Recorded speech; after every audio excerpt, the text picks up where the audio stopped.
Ya, Prof. Bang, menanggapi kabar kemarin seperti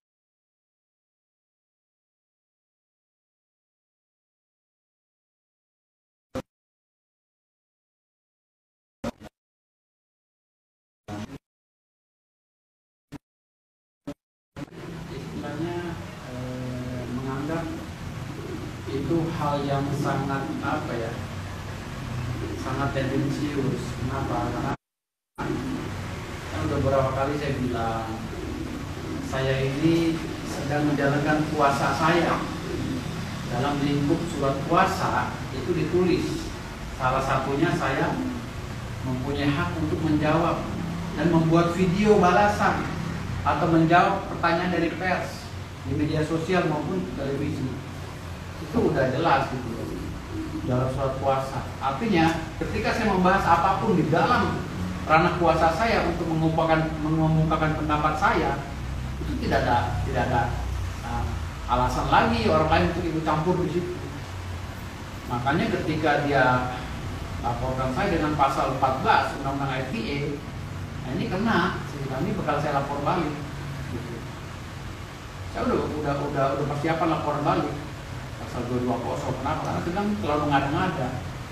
Dan pengacaranya ini juga nggak baca dulu berkasnya, gitu kan? Pasal-pasalnya nggak dibaca dulu. Apakah masuk atau enggak, apakah ini masuk dalam lingkup dari aduan absolut atau aduan alternatif atau relatif. Kan nggak begitu. Melaporkan orang itu dilihat dari aspek legalnya gitu. Jadi apakah dia punya legal standing gitu, untuk melaporkan saya. Konteksnya apa? Kalau bicara masalah hoax yang saya ceritakan kata mereka itu hoax ya. Itu kan saya menjawab pertanyaan dari media tentang tanggapan saya terkait berita yang beredar ya, video yang dibuat oleh Marcella Divallo yang mengatakan bahwa orang yang melihat ini syahadatnya batal atau keluar dari Islam. Ini kan sama dengan melecehkan ulama yang lain. Sementara ulama-ulama yang lain menyatakan bahwa mereka beberapa saat pernah bertemu juga dengan ada bicara masalah jin ya. Dan lain-lain lah dari saya, bahwa itu nanti Gus yang menjelaskan. Ini sangat disesalkan sekali gitu. Dalam lingkup itu mereka ikut campur gitu. Lalu ada Undang-Undang Nomor 40 tahun 1999. Udah jelas di situ dijelaskan bahwa ketika kalian tidak berkenan dengan ya, pemberitaan media tersebut, maka wajib mengajukan keberatan. Ada di pasal 3 dan pasal 4 Undang-Undang 40 tahun 1999. Dan di pasal 1, pasal 5, pasal 11, pasal yang diwawancara. Gitu. Makanya sekarang ini saya melihat ini rombongan si ini dia memakai alat bukti apa? Kalau alat buktinya tidak dari pers, nah ini saya menganalogikan ini mencuri data saya, data elektronik saya, dan ini bisa dilaporkan lagi gitu. Ini pasalnya bisa berlapis dan ini kasihan banget untuk kliennya. Dan saya akan lakukan itu kalau mereka masih masih bersekufu ya untuk ikut campur dalam hak-hak saya sebagai kuasa hukum. Karena di dalam pasal 5 ya, ayat 4 itu sudah dijelaskan alat bukti yang tidak sah itu wajib disampaikan oleh hakim atau penegak hukum lainnya. Bagaimana alat bukti itu bisa sah sementara ini dalam lingkup hukum? Dan saya juga sebagai advokat itu dilindungi oleh Undang-Undang 18 tahun 2003 tentang advokat.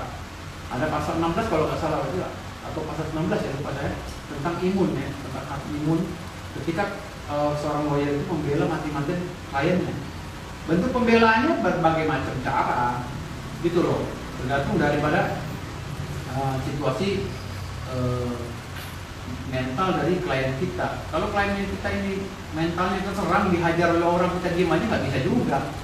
Karena klien kami ini kan banyak curhat pada kami sebagai lawyer gitu. Bang gimana nih? Ya udah gue balas. Hantam lagi. Nah itu posisi hantam menghantam, menjawab pendapat apa segala itu pertanyaan itu dalam ranah kuasa.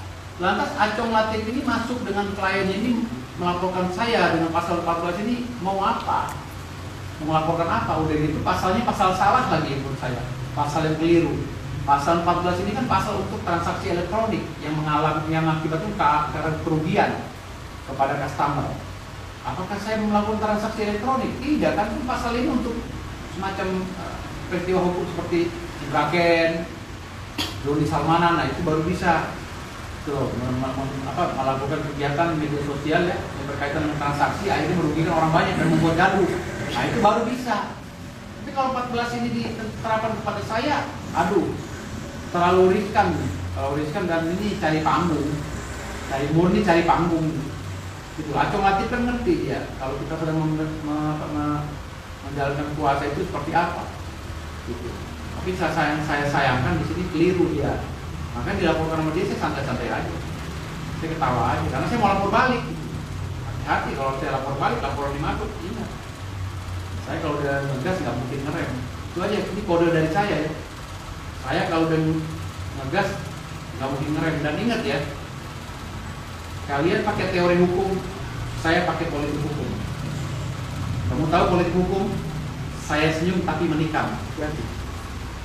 Itu yang orang belum dapati selama ini. Kalau orang pakai teori hukum, semua bisa teori hukum. Tapi kalau politik hukum, saya tersenyum bukan berarti saya takut. Ingat, saya polanya menyerang. Saya polanya menyerang dari dulu. Ingat, karena saya ngikutin pola-pola politikus handal di Indonesia. Tersenyum tapi mematikan. Tapi laporannya sendiri kan diterima ya. Iya. Menariknya di situ. Mungkin apa yang mau Abang lakukan dengan diterimanya hasil laporan mereka pada waktu itu? Ya ini kan begini, polisi kan sekarang melihat saya. Polisi ini kan nonton nih yang menerima laporan itu pasti polisi itu nonton. Dan di SPKT Polda Metro Jaya kan hampir semua teman saya juga. Karena saya selalu hidup di lingkungan itu kan gitu. Ya mungkin mereka nerima-nerima aja. Karena mungkin mereka khilaf ya dalam menentukan pasal kan gitu. Terima-terima saja, tapi jalannya kan enggak. Gitu. Mungkin gentarkah menghadapi mereka yang nanti ini, Bang? Mereka laporan sudah diterima.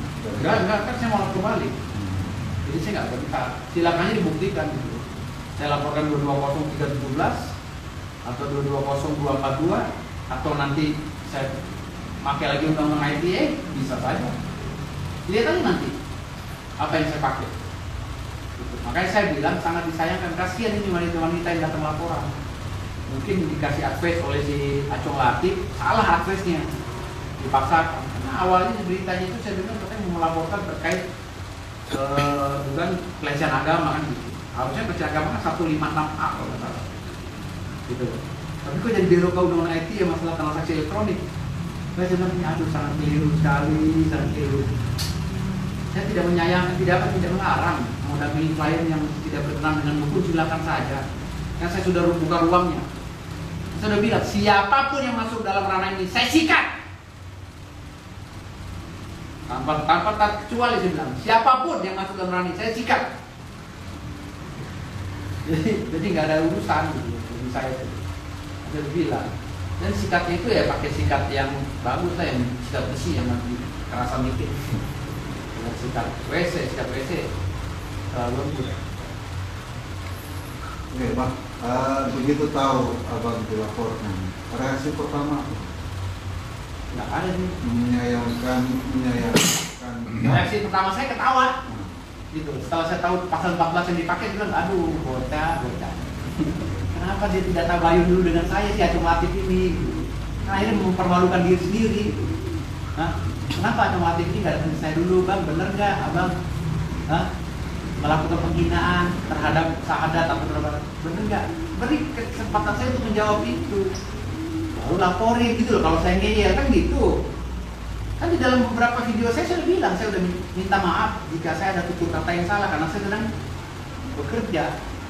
Udah berapa kali ada media tuh saya meminta maaf kepada pemirsa netizen yang istilahnya yang pro ke saya, tapi netizen terkutuk yang sering gunjing saya tetap aja saya kata-katain. Enak aja, saya orang nih. Satu pisau yang lu berikan, gua akan berikan 5 pisau yang lebih tajam. Itu prinsip gue. Tapi kalau lu beri kebaikan sama gue akan menyamar jadi malaikat, lebih baik dari itu prinsip gue dulu. Artinya di sini apapun yang masuk dalam ranah ini siap-siap aja. dilaporin 10 tahun, aduh 10 tahun tuh ngada-ngada. Apalagi si Acong Latif bilang, ya saya maunya sih nanti minimal 5 tahun lah penjara, mukelo 5 tahun. Emangnya gue bocah, 5 tahun aja, hakim aja nggak berani ngomong 5 tahun aja, lu pengacara ngomong 5 tahun. Bang, abang akan berencana melaporkan Acong Latif kan, atau si kalau Acong Latifnya ini gini, kalau lawyer yang mengerti, si Acong Latif nggak bakal saya laporin, nanti ada surat kuasa, nggak mungkin saya ngelaporin Acong Latif. Kalau saya jadi Acong Latif, andai kan apa sih alat bukti itu saya ambil dari media, yang saya laporin bukan si Firdaus, bukan si Firdaus yang bukan pengacara terkenal itu, bukan. Yang saya laporin akunnya, gitu loh. Karena akunnya itu yang menyebarkan video itu. Adapun seandainya saya yang melakukan itu, lakukannya di daerah mana, di wilayah mana? Di wilayah saya sedang melakukan apa sih, perbincangan atau apa sih, berbalas pendapat, pertanyaan gitu. Apakah di wilayah itu? Kalau wilayah itu nggak bisa. Selama saya masih dalam lingkup kuasa nggak bisa. Makanya saya bilang tadi, kok langsung berdiri saya dilaporinnya? Hah? Lo dapat bukti dari mana? Jangan-jangan bukti sepotong-sepotong doang. Gue minta video utuhnya dong. Nah kalau gue minta video utuhnya dia bingung. Kan video utuhnya nggak ada. Video utuhnya kan lagi waktu gue live, ya kan? Sama bini gue setelah gue ditanya rasis, sama media rasis. Gimana pendapat abang tentang statementnya si Marcel? Ya gue jawab. Lalu nyampe rumah gue ditanya lagi bini gue. Ya gue live, gue jawab begitu sama lagi.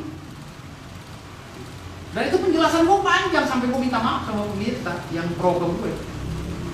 Lalu video itu dipotong sama Acong Latif atau sama media, dipotong, sono, dipotong, makin tajam, dicomot mata Acong Latif. Dijadiin bukti, kan lucu. Masa video boleh maling dipotong, boleh nyolong di Instagram gue misalnya, dibuat bukti, kan lucu. Sementara gue, pendapat gue itu jelas, di situ gue berbicara selama 1 jam. 1 jam loh video itu, gue live. Dan 1 jam itu ada kesempatan gue untuk menjawab, meminta maaf kepada klien. Tapi Acong Latif diambil, coba. Tapi kalau gue bilang Acong Latif ini maling gimana? Setuju kalau pada? Hah? Orang yang mengambil gambar orang tanpa izin maling bukan? Nah, gue nggak pakai kacamata apa ya, pakai bahasa diduga lagi lah. Kalau gue bahasa maling, udah gimana? Kalau si Acong Latif maling masih kliennya. Hah? Di mana barang bukti yang dari hasil maling ini bisa dijadikan alat bukti? Udah jelas di pasal 5 dan ayat 4 itu disebutkan barang bukti yang tidak sah tidak boleh dibawa dalam persidangan undang-undang ITE. Pidana khusus nggak boleh. Yang tidak sah artinya nggak sah. Lo bikin sah dulu dong barang bukti itu atau alat bukti itu. Caranya gimana? Ya tanya dulu sama gue tabayun, gitu loh. Ketika gue ada niat jahat baru lo laporin. Kan gue mensreanya nggak ada, gue hanya menjawab. Kecuali gue berbicara dengan lugas, ya. Seperti si Marcel Radifa, disuruh minta maaf agar bicara tentang oknum aja. Tapi nggak mau, akhirnya bilang apa? Saya tekankan sekali lagi ya, dukun itu penipu dan cabul. Kan itu baru masuk gitu loh. Nah, kalau gue kan enggak, gue lagi diwawancara, tanya jawab dan keadaan mensreanya di situ. Langsung dilaporin. Terus menyikapi soal laporan yang ditemukan pihak sana dengan pasal yang disangkakan terhadap Bang Firdaus, menanggapinya gimana Mas? Karena kan menyangkut soal keyakinan. Oke, makasih Mas. Jadi selama saya kenal dengan beliau ini, jadi tidak sekilas orang lihat di media gitu. Tapi secara pribadi bahkan memang beliau juga memang ada darah ilah yang hari ini. Oke.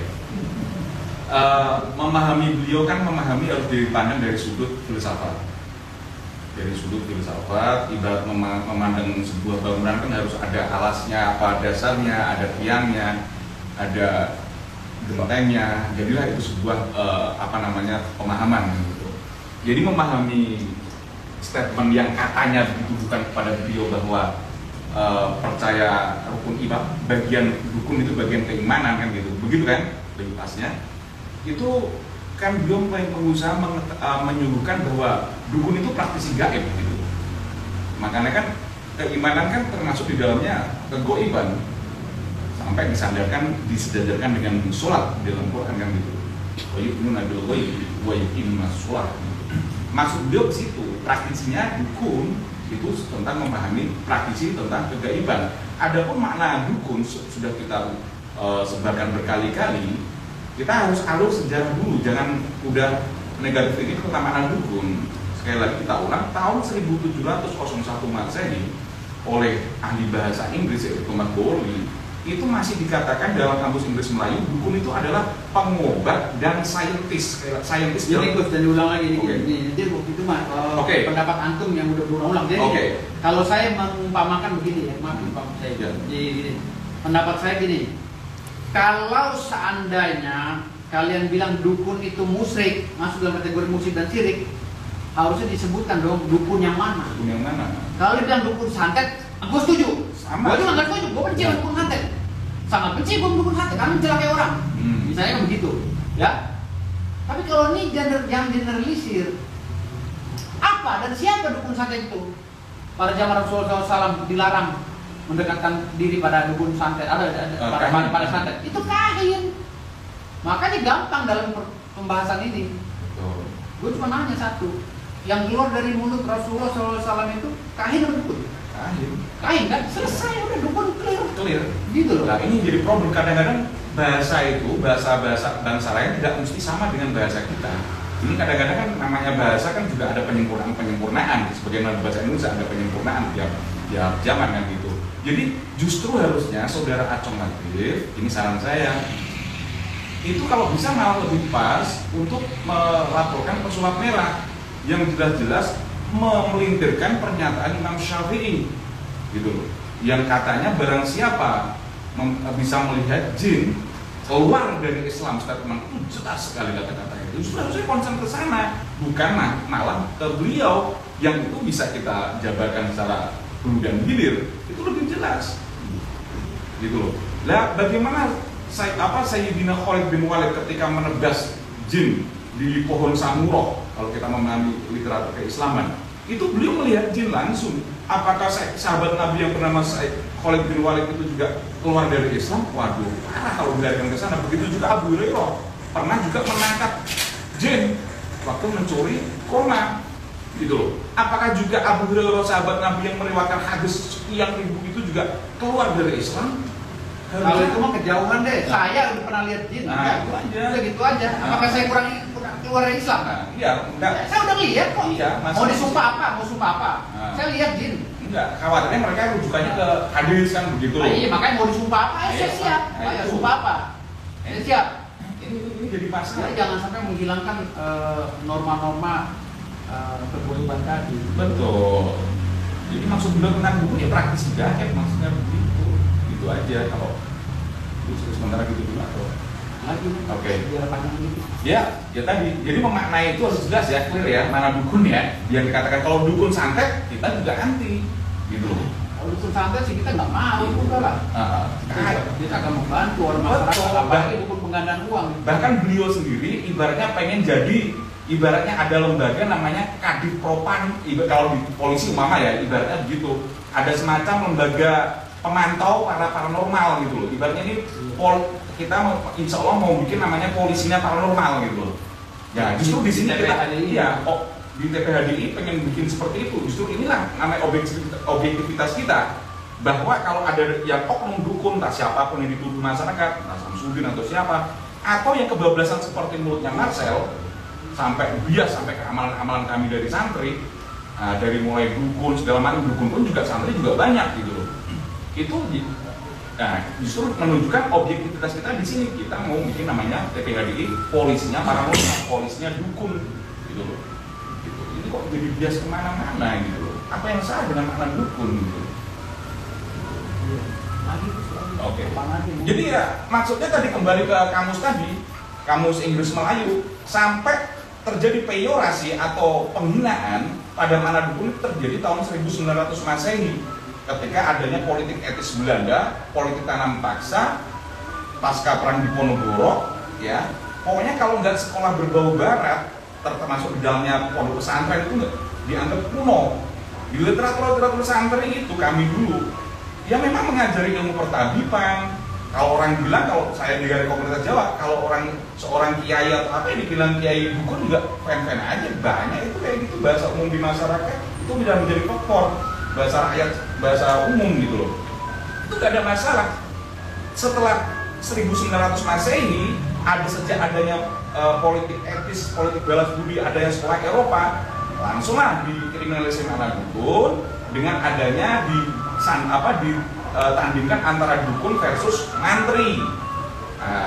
Bersamaan dengan adanya waktu itu wabah pes di Malang, akhirnya menyebar ke seluruh Jawa. Sementara penjajah mendukung para mantri, tenaga medis, tapi oleh makna dukun yang oleh Kamus Thomas Bowerly ini tahun 1901 yang dimaknai sebagai pengobat dan saintis ya, ilmuwan, ini akhirnya dikriminalisasi, diidentikan dengan orang yang nggak jauh dari agama segala macam. Kalau oknum silahkan, pasti setiap profesi ada oknum gitu loh. Ini kan enggak, kami juga sholat, kami juga tahu batalnya wudhu, muktilatul sholat, bahkan masuk TPHDI bagi yang Islam itu harus tahu namanya batal wudhu, rukun sholat, rukun wudhu, tahu tasawuf tingkat dasar segala macam. Nah ini kan enggak, seolah kami ini kaum marginal atau apa, padahal saintis gitu loh.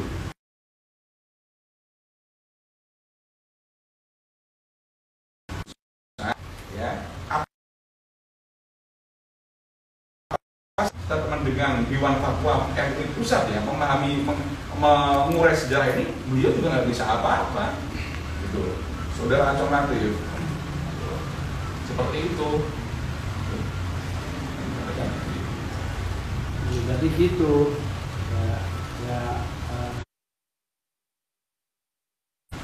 udah itu omongannya gitu aja. Apa yang salah? Aku apa lagi? Hah? Apa sih? Saya kemarin yang laporin gue siapa nih? Yang cewek-cewek itu yang di bawah akumulatif namanya siapa? Ini kapasitasnya apa sih laporin gue? Oh iya ada tambahan. Oh ya ada tambahan untuk Gus Miftah kan gitu.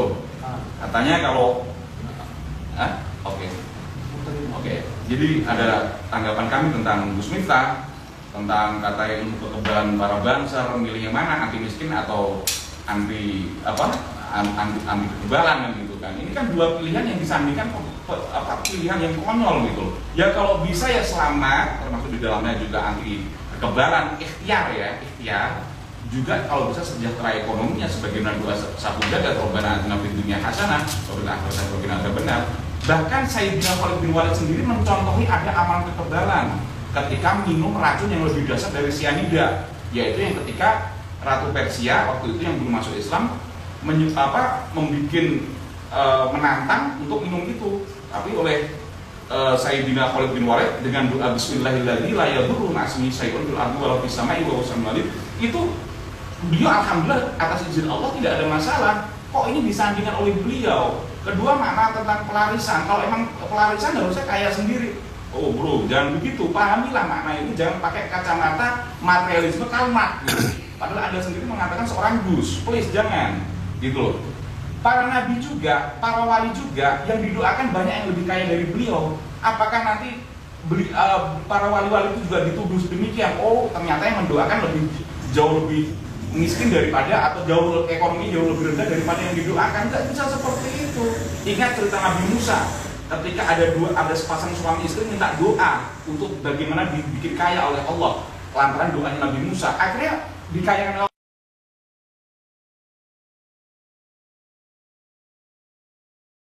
Allah lantaran doa Nabi Musa, akhirnya dikabulkan walaupun dikasih jatah cuma 1 tahun kekayaannya, tapi oleh ikhtiar kasatnya dari suami istri ini, akhirnya 1 tahun itu beliau juga memberi sedekah anak yatim, fakir miskin segala macam. Akhirnya takdir itu dirubah oleh Allah. Akhirnya kekayaan itu tidak jadi 1 tahun jatahnya, akhirnya malah selamanya. Apakah juga Gus Miftah tidak memahami literasi ini gitu? Ini kan juga sama menuduh kami ini. Padahal dukun yang kami katakan di siaran Mas Atta adalah dukun yang tidak melanggar syariat. Sekali lagi, gitu loh. Memahami dukun, bahkan salah satu cicit Sunan Bonang itu adalah Jaka Umbaran, penyebar Islam di desa Dukun. Nama Jaka Umbaran cicit Sunan Bonang ini identik dengan desa Dukun di Gresik. Please memahami dukun jangan terlalu sempit. Ayo kita move on deh dari ini semua. Mudah-mudahan kesempatan ini bisa menjadi edukasi dari dulu ke hilir, bukan edukasi sepotong-sepotong. Ini mungkin seperti itu. Jadi ini ada lagi pesen ya, saya sudah diskusi sama pelapor, kita sudah rapat semuanya ya, karena kita ini umat muslim ya, kita harus mencontoh jejak Rasulullah SAW. Jadi ada kesempatan bagi orang-orang yang sudah kami laporkan. Kesempatannya apa? Kesempatannya nggak mahal dan nggak susah. Cukup konferensi pers bersama saya, minta maaf atas kesalahannya dalam penyebutan, itu aja. Kalau ada kesalahan dalam penyebutan, dia merasa benar-benar keliru, ya udah minta maaf bersama saya. Kita damai, kita tutup masalah ini hanya dengan minta maaf. Udah itu aja. Akui kesalahan, udah kita tutup, saya cabut laporan. Ini hasil diskusi kita kemarin rapat. Karena kita umat muslim ini nggak boleh menyimpan dendam yang terlalu dalam.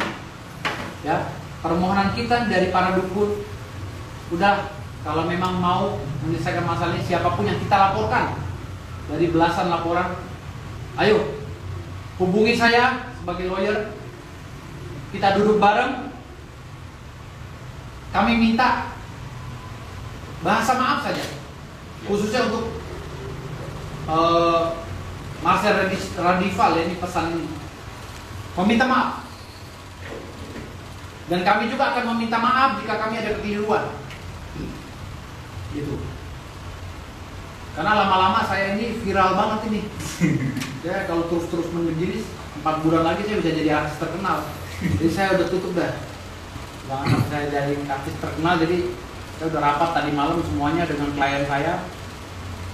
Hanya itu permintaan dari klien saya dengan kita. Permohonan maaf.